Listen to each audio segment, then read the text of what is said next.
Hello everyone and welcome to a meiou&taxes 3.0 dev diary.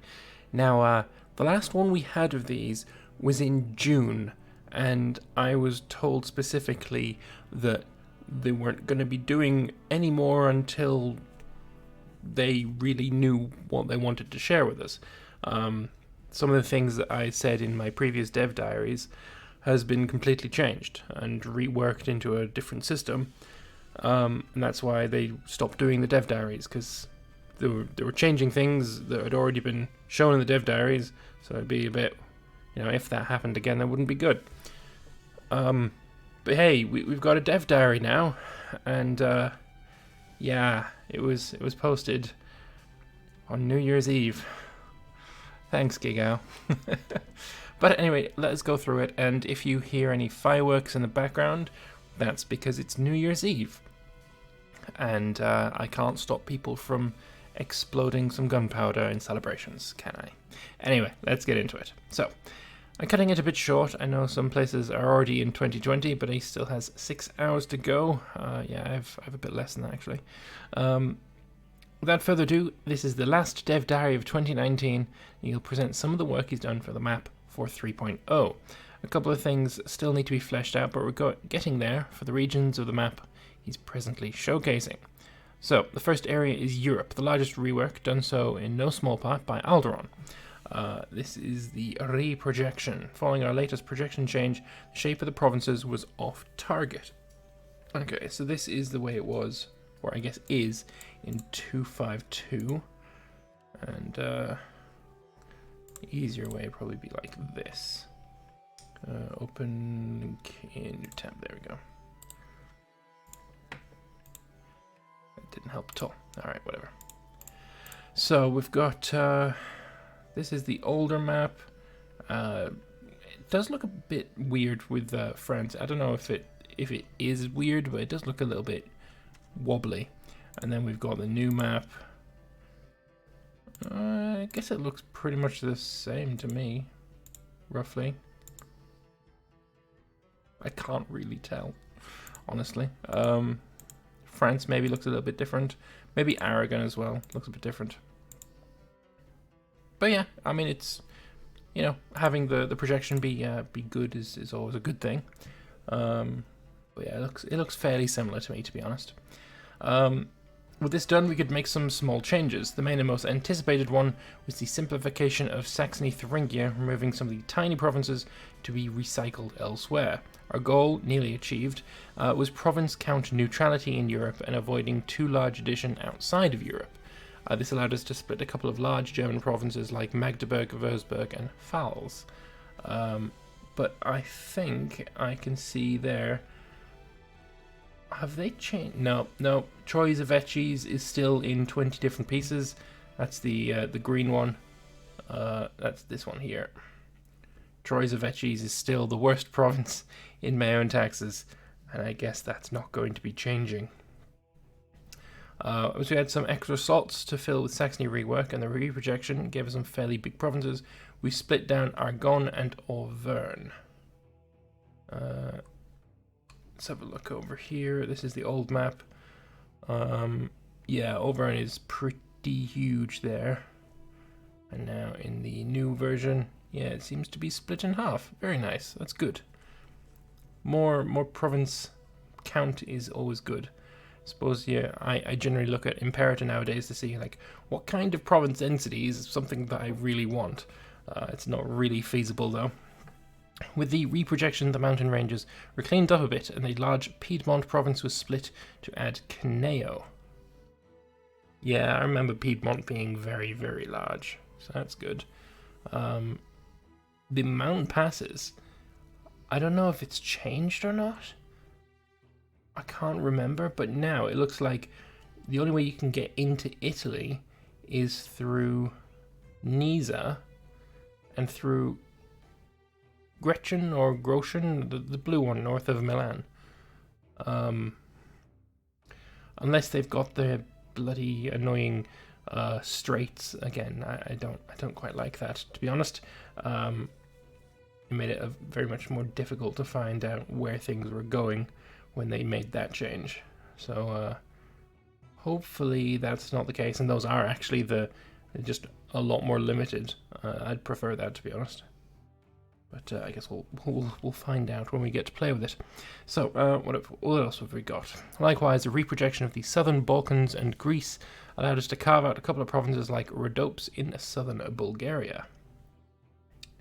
Nice. Plovdiv was a really, really big province as well, so that's good that it's become a bit smaller. The mountain ranges in Macedonia is very stark. Not being able to move from Emathai to Strubica is an interesting one, especially with the river there. Is it time for another Empire of the Romans run when I get my hands on 3.0? We shall see. That's all about it for Europe province changes. Thanks a lot for the help from Fire Kahuna. China and their neighbouring regions were reprojected as well. Now, China is somewhere that I didn't play an awful lot in 1.5.2 or previous, so I can't really judge how well this is going to work, or how badly, or how whatever. I just don't know. But there is the way that it currently is, and then in 3.0 we have it like that.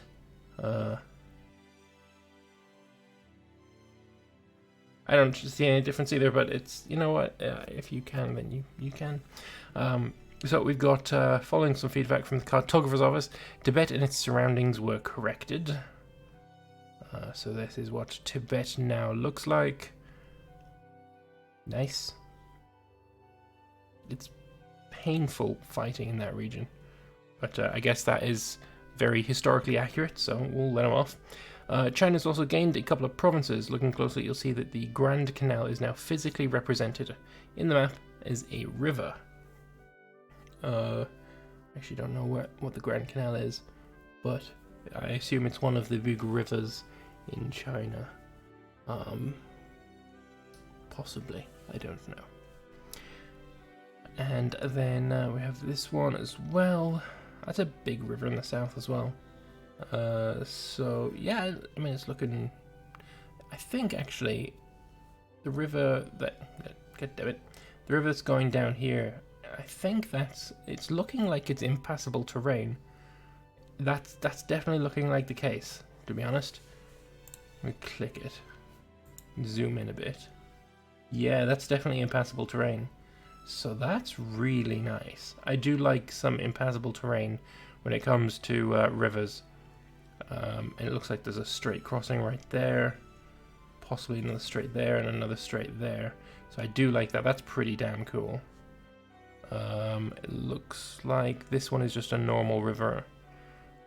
But yeah, it seems like this one is the only one that is impassable. This looks like a normal river as well. Alright, cool.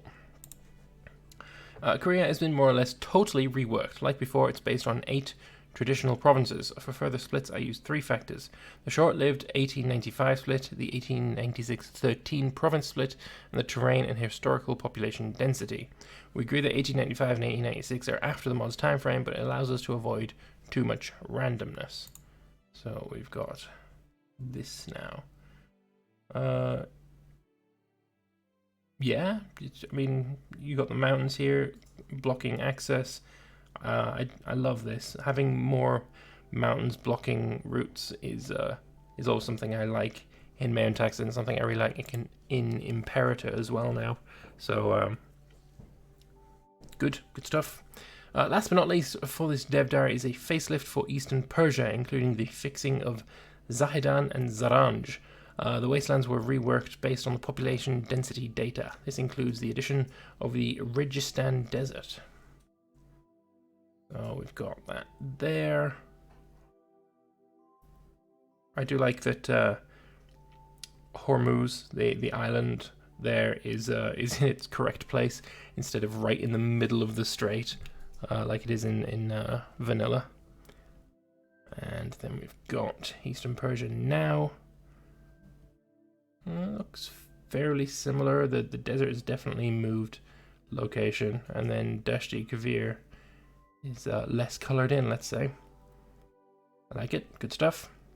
We've also had a chance to review the height map in use and have completely regenerated the height map from the ground up. We've used a height quality lossless NASA-based source, likely similar if not the same as the prior one, and maintained that quality throughout the process. The new height map includes more height range and more data and detail within that range, showing more unique peaks and elevation than the prior height map. Most importantly, we've used different and less intensive techniques to smooth the coastlines, restoring a lot of height detail and data in areas with mountainous shores and rugged elevation close by. The result is smooth coastlines without losing detail, allowing certain regions to enjoy more of their real-world geography while mapping better to the geography-aware province borders. Norway would really be the one that you'd want to look at for that, to be honest. But I think that is China region? Not sure. I mean, just by the names of the provinces, I'd imagine that is the China region. Can't really tell from this. This close-up, though. And then this looks like, yeah, that's Greece. Maria, Modin, Attica, yeah. Okie dokie. Yeah, that is a very much changed height map, for sure. And then we've got there in Italy as well. Yeah, I do like the height map. One thing I will say, though, I said in the comments as well, when they made all these screenshots, they really shouldn't have used the Theatris Orbitarum Twadibidabda, whatever the mod's called, the map font mod that they've got on. For one, it looks, in my opinion, kind of terrible.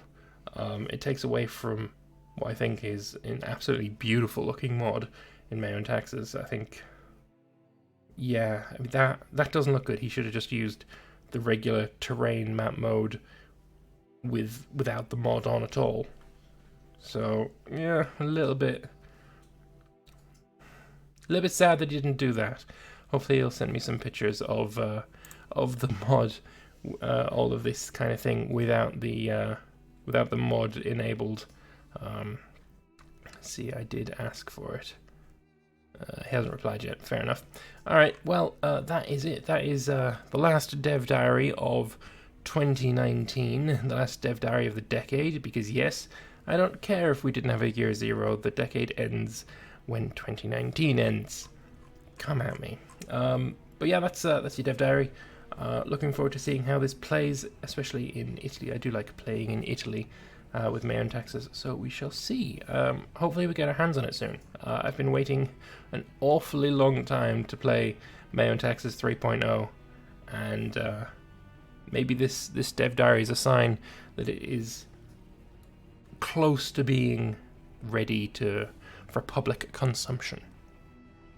I do know, though, that I will be doing, when it comes out, a community multiplayer in the same vein that I am doing the Imperator ones. So if you like meiou&taxes and you would like to take part in that and keep up to date with all the meiou&taxes news, then head on over to my Discord and hang out there. I do know that I've got quite a few of the M&T developers over there as well. So if you have any questions, maybe if they're not too busy, they might be okay to answer them. So yeah, hope to see you there. Thank you all very much for watching. I hope you've enjoyed this dev diary of meiou&taxes, the best mod for EU4. And I will see you guys in the next one. Bye-bye for now.